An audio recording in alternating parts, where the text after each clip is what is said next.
Perkenalkan, nama saya Trisa Salsabila, saya dari kelompok 11. Saya ingin mempresentasikan tentang jihad dan radikalisme politik, agama, dan kekerasan global. Sebelum kita memasuki ke pembahasan, ada baiknya perlu dipahami pengertian radikalisme itu sendiri. Menurut Hasan Sadili dalam Ensiklopedia Indonesia, bahwa radikal berasal dari bahasa Latin, yaitu radikalis, yang berarti akar suatu idfal. Sedangkan dalam kamus bahasa Indonesia modern, kata radikal berarti tak ada undang-undang, tata tertib, dan pemerintahan kacau balau. Selanjutnya, sejarawan Sartono Kartodirjo menggunakan istilah radikal secara ekstensif dalam berbagai karyanya. Ia memakai istilah radikalisme untuk menggambarkan gerakan protes petani yang menggunakan simbol agama dalam menolak seluruh aturan dan tatanan yang ada. Kata radikal digunakan sebagai indikator sikap penolakan total terhadap seluruh kondisi yang sedang berlangsung. Selanjutnya kita ke pengertian jihad, atau apa sih jihad itu? Nah, jihad merupakan suatu istilah yang banyak menimbulkan kepemahaman atau kontroversial dalam masyarakat, karena kata jihad seringkali dihubungkan dengan gerakan kelompok radikalisme. Kata jihad seolah-olah sudah berkonotasi negatif, karena agama sering dijadikan legitimasi aksi kekerasan oleh para pengusungnya melalui penafsiran yang distorsif.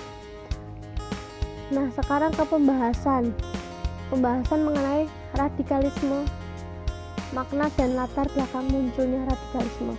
Secara etimologi, radikalisme berasal dari kata radik yang artinya bertindak, radikal, dan dapat juga berarti sampai ke akar-akarnya. Berpikir secara radikal sama artinya dengan berpikir hingga ke akar-akarnya. Hal tersebut yang kemudian besar kemungkinan bakal menimbulkan sikap-sikap anti kemapanan. Selanjutnya, dalam bahasa Arab, radikalisme tersebut disebut dengan beberapa istilah, antara lain al-unf, at-tataruf. Nah, al-unf sendiri artinya bertindak atau tindakan kekerasan dengan penggunaan kekuatan secara ilegal atau main hakim sendiri untuk melaksanakan kehendak dan pendapat. Al-tataruf secara bahasa berasal dari kata al-taf yang mengandung arti ujung atau pinggir, artinya berada di posisi ujung atau pinggir, baik itu sebelah kiri maupun di sebelah kanan, karena kata ini bermakna radikal, ekstrim, dan berlebih atau berlebihan. Dengan demikian, al-tataruf al-dini berarti segala perbuatan yang berlebihan dalam beragama, yang merupakan lawan kata dari al-wasat, tengah atau modern, yang memiliki makna baik dan terpuji. Selanjutnya kita beralih ke latar belakang kemunculan radikalisme. Menurut Gus Dur, lahirnya kelompok-kelompok garis besar atau radikal tersebut tidak bisa dipisahkan dari dua sebab, yaitu yang pertama, para penganut Islam atau garis keras radikalisme tersebut mengalami semacam kekacauan dan aliensi karena ketertinggalan umat Islam dari kemajuan peradaban Barat dan penetrasi budayanya dengan segala eksesnya, karena ketidakmampuan mereka untuk mengimbangi dampak materialistik budaya Barat. Akhirnya mereka menggunakan kekerasan untuk menghalangi ofensif materialistik dan penetrasi Barat. Yang kedua, kemunculan kelompok-kelompok Islam garis keras atau radikalisme itu tidak terlepas dari karena adanya pendangkalan agama dari kalangan umat Islam sendiri, khususnya angkatan muda.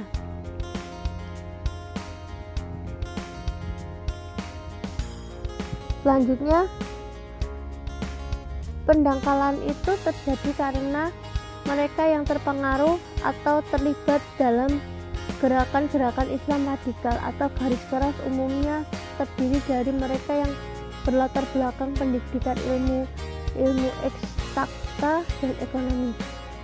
Latar belakang seperti itu menyebabkan pikiran mereka penuh dengan hitungan-hitungan matematik dan ekonomis yang rasional dan tidak ada waktu untuk mengkaji Islam secara mendalam.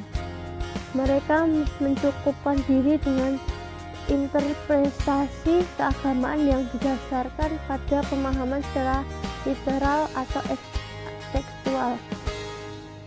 Bacaan atau hafalan mereka terhadap ayat suci Al-Quran dan hadis dalam jumlah besar memang mengagumkan. Selanjutnya, makna jihad. Seperti yang dijelaskan di awal slide, makna jihad atau apa sih itu jihad? Jihad merupakan istilah yang banyak menimbulkan pemahaman kontroversial dalam masyarakat karena jihad seringkali dihubungkan dengan gerakan kelompok radikalisme. Makna jihad tidak hanya itu saja. Menurut istilah jihad ada dua kategori. Jihad yang pertama jihad fisabilillah, yaitu jihad di jalan Allah. Yang kedua jihad filah, yaitu usaha yang bersungguh-sungguh. Nah, contoh dari jihad fisabilillah itu berperang di jalan Allah, maksudnya pengorbanan para pahlawan dalam merebut dan mempertahankan kemerdekaan suatu bangsa. Yang kedua, jihad fisabilillah itu contohnya usaha untuk memperdalam aspek spiritual sehingga terjalin hubungan erat antara seseorang dengan Allah. Latar belakang kemunculan jihad. Persoalan jihad telah memunculkan beragam interpretasi atau kubu-kubu di kalangan umat Islam sejak sejarah awal Islam hingga dewasa ini. Oleh karena itu, masyarakat muslim secara langsung memperteguh citra lama tentang Islam bahwa pada dasarnya agama ini radikal dan intoleran yang melatar belakangi kemunculan jihad. Yang pertama adalah dalam interaksinya dengan kekuatan eksternal atau non-muslim, Islam telah berhasil menyebarkan sayapnya dan menancapkan kakinya melalui ekspansi militer. Jauh dari titik geografis kelahirannya, bukti sejarah menunjukkan ekspansi teritorial Islam yang tidak terbendung pada masa formatifnya sampai ke daratan Eropa di barat dan benua India di timur. Yang kedua, hubungan internal umat Islam yang berlangsung antara kelompok oposisi dengan penguasa sejak pembunuhan Khalifah ketiga anhu sampai sekarang selalu diwarnai oleh kekerasan. Suara kekerasan ini bagi sebagian orientalis adalah konsekuensi logis atas penekanan konsep jihad dalam kehidupan politik Islam. Nah, oleh karenanya, kata jihad seringkali dihubungkan dengan gerakan kelompok radikalisme. Kata jihad seolah-olah sudah berkonotasi negatif, karena agama Islam atau agama sering dijadikan legitimasi aksi kekerasan oleh para pengusungnya melalui penafsiran yang distorsif. Selanjutnya, faktor penyebab lahirnya Islam politik radikal, jihad, dan kekerasan global. Yang pertama, faktor penyebabnya itu adalah kemiskinan. Yang kedua, adanya seorang pemimpin yang membantu mengartikulasikan ideologi, mengorganisasikan kelompok, dan memformulasikan rencana untuk melakukan tindakan kelompok. Yang ketiga, legitimasi kelompok di mata komunitas yang lebih luas, atau setidak-tidaknya tidak ada tekanan komunitas yang efektif terhadap kelompok. sekian presentasi saya. Kurang lebihnya saya minta maaf. Wassalamualaikum warahmatullahi wabarakatuh.